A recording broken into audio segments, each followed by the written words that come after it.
আসসালামু আলাইকুম। সবাইকে স্বাগত জানাচ্ছি আমাদের হাতে থাকা সর্বশেষ আন্তর্জাতিক সংবাদে। আপনাদের সাথে আছি আমি আফনান করিম। শুরুতেই সংবাদ শিরোনাম। নেতানিয়াহুর বিরুদ্ধে পরোয়ানা জারির পর আইসিসিকে শায়েস্তা করতে আন্তর্জাতিক অপরাধ আদালতের বিরুদ্ধে যুক্তরাষ্ট্রে নিষেধাজ্ঞার প্রস্তাব পাস।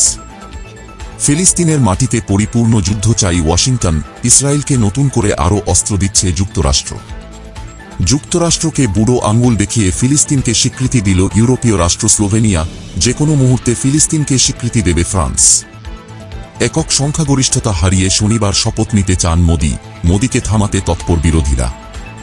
অনুমতি হাতে পেয়েই রাশিয়ার ভূখণ্ডে এবার প্রকাশ্যেই মার্কিন অস্ত্র দিয়ে হামলা চালাল ইউক্রেন।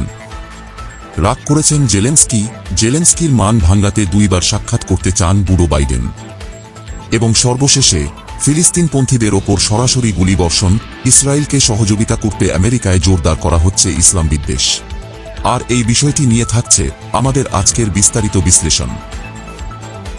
ইসরায়েলের প্রধানমন্ত্রী বেনিয়ামিন নেতানিয়াহু ও দেশটির শীর্ষ কর্মকর্তাদের বিরুদ্ধে গ্রেপ্তারি পরোয়ানা জারির পর যুক্তরাষ্ট্রের আইনসভায় আন্তর্জাতিক অপরাধ আদালতের বিরুদ্ধে এবার একটি নিষেধাজ্ঞা জারির আইন পাশ হয়েছে। গত মাসে ইসরায়েল ও হামাসের শীর্ষ নেতাদের বিরুদ্ধে গ্রেপ্তারি পরোয়ানা জারির পর যুক্তরাষ্ট্রের কংগ্রেসে আইসিসির এই সিদ্ধান্তের তীব্র নিন্দা জানানো হয়। এরপর ভোটে প্রস্তাবটি পাস হয়। মূলত হামাসের সাথে যুদ্ধ পরিস্থিতি তীব্র আকার ধারণ করলেও যুক্তরাষ্ট্রের এই সিদ্ধান্ত ইসরায়েলের প্রতি ঐক্য প্রদর্শনেরই প্রকাশ। অবশ্য মঙ্গলবার সিনেটে প্রস্তাবটি সমালোচিত হওয়ার পর তা সামান্য ব্যবধানে সমর্থন পেয়েছে। বাড়াবাড়ি হিসেবে উল্লেখ করে হোয়াইট হাউস থেকেও এই আইনের বিরোধিতা করা হয়েছে। যুক্তরাষ্ট্রের বৈদেশিক সম্পর্ক বিষয়ক কমিটির রিপাবলিকান ও ডেমোক্র্যাট উভয় দলের নেতারাই বলছেন, প্রশ্নবিদ্ধ এই বিলটি আইনে পরিণত হওয়ার সম্ভাবনা নেই এবং এ বিষয়ে হোয়াইট হাউসের সাথে আরও আলোচনার দরজা খোলা রয়েছে। রিপাবলিকান পার্টির মুখপাত্র ও বৈদেশিক সম্পর্ক কমিটির সভাপতি মাইক ম্যাককল বলেন, এই কমিটিতে বিশেষ করে জাতি হিসেবে আমরা যখন কথা বলি তখন আমরা সবসময় এক ও শক্তিশালী আইসিসি ও বিচারকদের বিষয়েও তা ভিন্ন নয়। পক্ষপাতমূলক বিল উত্থাপন আমাদের উদ্দেশ্য নয়। আমরা এখানেই আছি।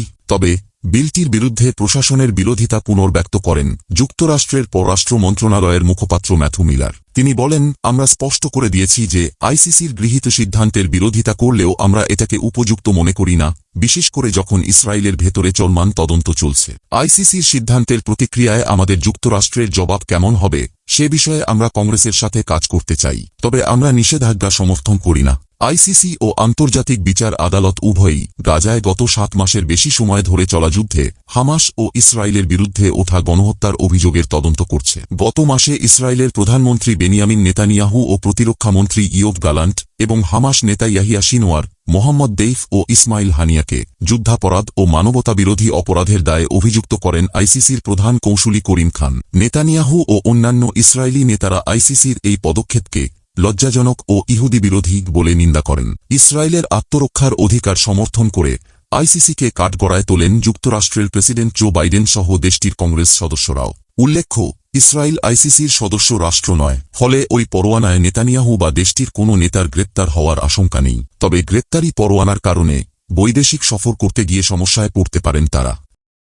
এদিকে ইসরায়েল লকহিড মার্টিন দ্বারা নির্মিত 25টি উন্নত F-35 স্টিলথ ফাইটার জেটের তৃতীয় স্কোয়াড্রন কেনার জন্য $3 বিলিয়ন একটি চুক্তি স্বাক্ষর করেছে যুক্তরাষ্ট্র। ইসরায়েলের প্রতিরক্ষামন্ত্রী ইয়োভ গ্যালান্ট চুক্তি ঘোষণা করে এক বিবৃতিতে এই তথ্য নিশ্চিত করেছেন। তিনি বলেন, এমন সময় যুক্তরাষ্ট্র ও ইসরায়েল এই চুক্তি স্বাক্ষর করেছে যখন আমাদের কিছু প্রতিপক্ষ আমাদের সবচেয়ে বড় মিত্রের সঙ্গে আমাদের সম্পর্ককে দুর্বল করার লক্ষ্যে অনেক চেষ্টা করেছে। আমরা কেবল আমাদের সম্পর্ককে আরও শক্তিশালী করেছি। ইসরায়েলের প্রতিরক্ষা মন্ত্রী বলেন, এই চুক্তির ফলে বিশ্বে আমাদের শত্রুদের কাছে একটি সতর্ক বার্তা। তিনি আরও বলেন, এই চুক্তির ফলে ইসরায়েলের অস্ত্রবহরে F-35 এর সংখ্যা দাঁড়াবে 75টিতে। প্রসঙ্গত, ইসরায়েল হল মধ্যপ্রাচ্যের একমাত্র দেশ যেখানে F-35 যুদ্ধবিমান রয়েছে, বিশ্বের সবচেয়ে উন্নত ফাইটার যা স্টিলথ সক্ষম এবং গোয়েন্দা তথ্য সংগ্রহ করতে শত্রু অঞ্চলের কঠিন আঘাত হানতে পারে। এছাড়াও বাক ও মত প্রকাশের স্বাধীনতার যে দাবি করা হয় তা চরমভাবে লঙ্ঘন করে ইসলাম বিদ্বেষ ছড়ানো হচ্ছে মার্কিন যুক্তরাষ্ট্রে। রাষ্ট্রীয় পৃষ্ঠপোষকতায় চলমান এ প্রক্রিয়ার কারণে মার্কিন সরকারের প্রতি দেশটির তরুণ সমাজ আস্থা হারিয়েছে। ফিলিস্তিনি শিক্ষার্থীকে এক অজ্ঞাত ব্যক্তি গুলি করে। অঙ্গরাজ্যের বার্লিংটন শহরের কাছে ওই 3 ফিলিস্তিনি শিক্ষার্থী গুলিবর্ষণের শিকার হন। হামলার শিকার 20 বছর বয়সী ওই শিক্ষার্থীরা হলেন হিশাম আওয়ারতানি, কিন্নান আবদাল হামিদ ও তাহসিন আলী আহমদ। এর মধ্যে গুলিবর্ষণের ফলে হিশামের কোমর থেকে নিচের অংশ পক্ষাঘাতগ্রস্ত হয়ে যায়। ওই 3 শিক্ষার্থী ফিলিস্তিনিদের পরিচয় প্রকাশকারী কিফায়া পরিধান করেছিলেন এবং তারা আরবি ভাষাভাষী ছিলেন বলেই তারা ইসলাম বিদ্বেষী হামলার শিকার হয়েছেন। আহত হওয়ার পর তারা জানিয়েছেন, মার্কিন যুক্তরাষ্ট্রেও যে ফিলিস্তিনি হওয়াটা অপরাধ ও তাদের নিরাপত্তার কোনো গ্যারান্টি নেই, একথা তিনি ভাবতেই পারেননি। নিঃসন্দেহে ইসলাম বিদ্বেষ মার্কিন যুক্তরাষ্ট্রসহ পশ্চিমা দেশগুলোর একটি বড় সমস্যায় পরিণত হয়েছে। বেশিরভাগ ক্ষেত্রেই মুসলমানদের জীবনকে মূল্যহীন বলে ভাবা হচ্ছে, আর সেই মুসলমান যদি ফিলিস্তিনি হয় তাহলে তাদের মূল্য তো একেবারেই তুচ্ছ। পশ্চিম এশিয়া অঞ্চলে আমেরিকার চাপিয়ে দেয়া যুদ্ধগুলোতে প্রায় 10 লাখ মানুষ নিহত হয়েছে বলে গাজা উপত্যকায় চলমান ইসরায়েলি পাশবিকতায় নিহত 36,000 ফিলিস্তিনির কোনো মূল্য মার্কিন সরকারের কাছে নেই। মার্কিন যুক্তরাষ্ট্রে মুসলমান মাত্রই সহিংস হামলার শিকার হওয়ার ঝুঁকিতে রয়েছে এবং তাদের নিরাপত্তা ও নাগরিক অধিকার নিশ্চিত করা হয়নি। আগেই আমরা বলেছি যে সেই মুসলমান যদি আরব বা ফিলিস্তিনি হয় তাহলে তাদের ঝুঁকির মাত্রা থাকে অনেক বেশি। পক্ষান্তরে কিছু মার্কিন প্রতিষ্ঠান ইসলামের প্রতি সহমর্মিতাকে ইহুদি বিদ্বেষ বলে প্রচার করে আসছে। বর্তমানে আমেরিকার তরুণ সমাজের মধ্যে, বিশেষ করে বিশ্ববিদ্যালয় শিক্ষার্থীদের মধ্যে গাজাবাসীর সমর্থনে বিক্ষোভ ছড়িয়ে পড়েছে। এই বিক্ষোভকে ইসলাম বিদ্বেষের বিরুদ্ধে লড়াই বলে দেখা হচ্ছে, যার ফলে ফিলিস্তিনিদের অধিকার আদায় করা সম্ভব হবে বলে অনেক মনে করছেন। এই যুবকরা মনে প্রাণে বিশ্বাস করেন, মার্কিন যুক্তরাষ্ট্রকে ইসলাম বিদ্বেষ থেকে মুক্ত করতে হলে ফিলিস্তিনি জনগণকে জুলুম ও নির্যাতনের হাত থেকে বাঁচাতে হবে। এদিকে স্বাধীন রাষ্ট্র হিসেবে এবার ফিলিস্তিনকে স্বীকৃতি দিল স্লোভেনিয়া।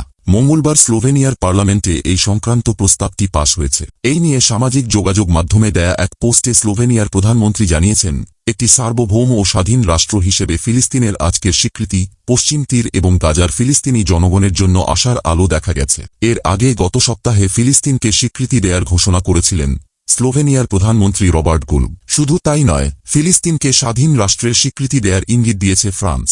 ফিলিস্তিনকে রাষ্ট্র হিসেবে স্বীকৃতি দিতে সম্পূর্ণরূপে প্রস্তুত বলে এরই মধ্যে ঘোষণা দিয়েছেন ফ্রান্সের প্রেসিডেন্ট ইমানুয়েল ম্যাক্রো।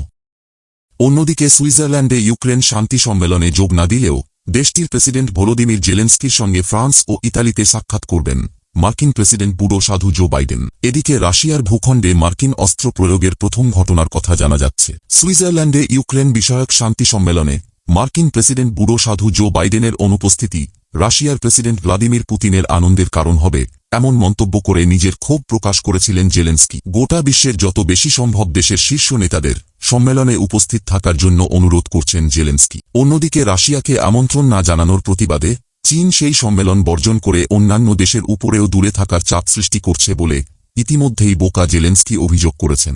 এমনকি ন্যাটোর মহাসচিব স্টলটেনবার্গও চীনের সিদ্ধান্তের সমালোচনা করেছেন। ইউক্রেনের প্রেসিডেন্টের ক্ষোভ কমাতে পরপর 2 বার তার সঙ্গে সাক্ষাতের পরিকল্পনা করেছেন বুড়ো বাইডেন। চলতি সপ্তাহে ফ্রান্সের নরমান্ডিতে এবং তারপর ইতালির বারি শহরে G7 শীর্ষ সম্মেলনে তিনি রাশিয়ার হামলা মোকাবিলায় ইউক্রেনের জন্য আরও সহায়তার বিষয়ে বোকা জেলেনস্কির সঙ্গে আলোচনা করবেন। জুন মাসের মাঝামাঝি সুইজারল্যান্ডে শান্তি সম্মেলনের সময় নিজের নির্বাচনী অভিযানের জন্য অর্থ সংগ্রহ করতে হলিউডের তারকাদের সঙ্গে ব্যস্ত থাকবেন বুড়ো বাইডেন। প্রসঙ্গত, ইউক্রেনের জন্য পশ্চিমা বিশ্বের আরও সহায়তা নিশ্চিত করতে বুড়ো বাইডেন প্রশাসন উদ্যোগ চালিয়ে যাচ্ছে। G7 শীর্ষ সম্মেলনে আটক রাশিয়ার তহবিল কাজে লাগিয়ে ইউক্রেনের জন্য আর্থিক সহায়তার বিষয়ে অগ্রগতির আশা করছেন তিনি। এদিকে নিউ ইয়র্ক টাইমস সংবাদপত্রের সূত্র অনুযায়ী বুড়ো বাইডেনের ছাড়পত্রের পর রাশিয়া সীমান্তের কাছে মার্কিন অস্ত্র প্রয়োগ করে আঘাত হেনেছে ইউক্রেন। শত্রু বলছে সীমান্ত থেকে প্রায় 20 মাইল দূরে বেলগোরোদ অঞ্চলে রাশিয়ার মিসাইল লঞ্চারের উপর আঘাত হানতে মার্কিন হাইমার্স আর্টিলারি রকেট সিস্টেম ব্যবহার করা হয়েছে। তবে এই প্রথম ইউক্রেনের কোনো উচ্চপদস্থ কর্মকর্তা এমন হামলার কথা প্রকাশ্যে স্বীকার করলেন। এদিকে দল হিসেবে বিজেপি একক সংখ্যাগরিষ্ঠতা না পেলেও তার নেতৃত্বে এনডিএ জোট 293টি আসনে জয় পেয়েছে। জোটগতভাবে প্রাপ্ত আসনের ফলে প্রধানমন্ত্রী নরেন্দ্র মোদী টানা তৃতীয়বারের মতো প্রধানমন্ত্রী হতে পারবেন। এজন্য তিনি ও তার মন্ত্রিপরিষদের পদত্যাগপত্র জমা দিতে আজ বুধবার দিল্লিতে রাষ্ট্রপতি ভবনে প্রেসিডেন্ট দ্রৌপদী মুর্মুর সঙ্গে সাক্ষাৎ করেছে। এ সময় নতুন সরকার শপথ না নেয়া পর্যন্ত তাকে দায়িত্ব পালনের আহ্বান জানিয়েছেন প্রেসিডেন্ট মুর্মু। সে অনুযায়ী শনিবার তৃতীয়বারের মতো শপথ নেয়ার কথা জানিয়েছেন নরেন্দ্র মোদী। এটা সম্পন্ন হলে তিনি হবেন হ্যাট্রিক প্রধানমন্ত্রী। কংগ্রেস নেতা জওহরলাল নেহরুর পর তিনি হতে যাচ্ছেন টানা 3 বারের প্রধানমন্ত্রী। কিন্তু মোদীর নতুন সরকার গঠনে বাধা হয়ে দাঁড়াতে পারে কংগ্রেস নেতৃত্বাধীন বিরোধী জোট ইন্ডিয়া। তারাও সরকার গঠনের চেষ্টায় তৎপর। মোদী শপথ নেয়ার ঘোষণা দিলেও তাদের প্রতিক্রিয়া কি তা জানা যায়নি।